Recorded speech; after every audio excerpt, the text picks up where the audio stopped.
Hi, good morning. Ay, mayroon na naman si Simple Sucamerino na magsishare nitong isang coins. Bago sa lahat, magandang umaga. Happy, tayo nga, Happy Wednesday. Sa taong 2025 sa buwan ng Nobyembre. Malapit na Disyembre, no?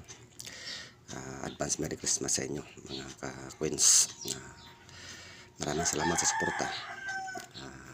Naway magpatuloy kayong sumuporta sa akin sa itong ating ginagawa na pagpa-vlogs ng coins. Kung mayroon kayo nito, mga coins na ito, naway ingatan ninyo, no? Dahil ito po ay magagamit natin sa darating na panahon, kagaya nitong coins na pinapakita ko sa inyo, no? Ang coins na ito ay 1 piso. Yan po ang kanyang piece value, 1 piso. At Dr. Rosie Rizal, ang imahe ni ating bayani na si Dr. Rosie Rizal na nakipagdigma sa mga Kastila noong unang panahon sa mga historical, no? At ito po ang kanyang nakalagay, Republika ng Pilipinas. Yan. At yan. Ito po ay ginagawa nung taong tingnan natin ang kanyang salikuran, 1978, no? Yan po ang kung kailan siya ginawa, inilabas, 1978, no? Yan po ang coins na ito. Medyo matagal-tagal na, from now, simula ngayon at sa kanyang paglabas, 2025, at saka 1978, total natin na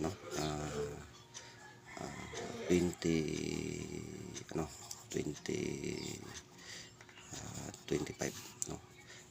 Error to, minus natin sa 1978, ilang taon na siya, no?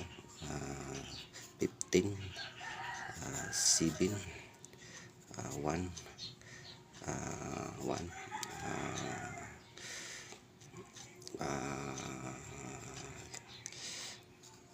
11, 4, mayroon na siyang 47 years, no? Mayroon na siyang 47 years na coins na ito, no? Medyo sa paglabas niya, medyo may makatagalan na. Tama ba yung total natin? Ulitin nga natin, 15, dahil babaro tayo dito sa 7, maging 15 ito siya. Magaling sa math, tama ba to? Hiram tayo dito ng 10, idadagdag natin dito, magiging 15. Ang 15 bawasan natin ng 8 ay magiging 7, no? At ito naman ay binabaruan natin, dito para hihiram tayo ng dito, para tayo hiram dito sa baba. Ito ay magiging 1 dahil hihiram tayo dito ng 10, at ito ay magiging 1 na. At hihiram naman tayo dito ng 1, no? Sa 0, pwede ba? Bago dito makahiram dito, para hihiram maging ng 10 to. At hihiram natin ng 1, ito ay magiging 11, ito ay magiging 9 na siya, at ito ay magiging 1 na, no? Ganyan ba yun, mga magagaling sa math, no? Na baro-baro, no? Nandyan ang elementary, no? Nagsimula tayo sa simula sa grade 1 hanggang kung kailan tayo tatapos na ganyan. Baro-baro ng hiram-hiram pagka minus, no? At yan na po, ito po ay nagiging 11. 11 ay bawasan natin ng 7, ay magiging 4. Yan po ay 47 na. At ito na ay naging 9, 0, 0. Ito maging 9 minus 9, 0. Ito magiging 0 na rin. Kaya ang natira 47. Yan, ito na ang kanyang taon, years, no? Mula noong paglabas niya na 1970 hanggang ngayon, 47 years na siya.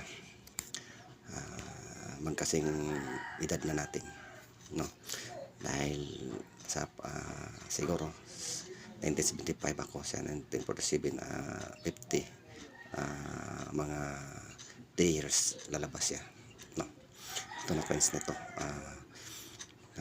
1 peso, Dr. Jose Rizal. Ito po ang pinagpalit noong 1972, yung napakalaking coins, no, na hinahanap na rin ng mga collectors. At kung mayroon kayo nito, napakaswerte nyo dahil hinahanap na ito ng mga collectors, ay binibili na ito nila ng 300 to 500, no. Kung mayroon ka nito, ingatan mo, at kung gusto mong ibenta, i-search mo lang yung eBay, o eBay, spelling A-B-A-Y, eBay. At doon mo magpa-register doon at picturean mo ang coins mo at saka i-post mo doon. Kung maganda, bilihan mo ng plastic yung lalagyan niya. Makikita mo sa ibang nagba-vlogs ng coins, mayroon itong siyang lalagyan na plastic. Doon mo ilalagay at pipicturean mo at ilalagay mo ang kanyang lahat-lahat ng mga detalye, no, at saka magkano ang pagbenta mo. Kung hindi mo pa yun, kung gusto mong mayroon kang gayahin, tingnan mo lang sa ibang coins vloggers, yan, coins na nagba-vlogs din ng mga coins, dahil yung coins collector, search mo lang mga coins collector, yan, makikita mo doon kung ano ang kanyang napakagandang lalagyan. Kaya kung mayroon ka nito, ingatan mo at huwag mong masyadong linisin, kasi kung lagi mong linisin ay magkakagasgas. Medyo mura-mura na ang kanilang pagbili, kasi may grading kasi yan. May good, very good, mayroong fine, very fine, at mayroong brilliant yung pinaka bagong labas, yung wala pang gasgas. Yan po ang kanyang likuran. Kita natin ang bagong lipunan, at Bangko Sentral ng Pilipinas, no. At ito ang kanyang taon, kung kailan siya nilabas, no? Nilabas o kailan siya ginawa, no? Hindi ko masyadong kasasayan talaga ito. Hanggang dito na lang. Maraming salamat, at huwag kalimutan mag-press ng likes at comment sa comment section, para naman sayahan tayo na mayroong nanonood. Paki-comment section at paki-press na rin sa notification bell at paki-subscribe na rin. Maraming salamat. Bye bye. Happy Saturday. At naway pagpalain tayo ng may kapal. Bye bye.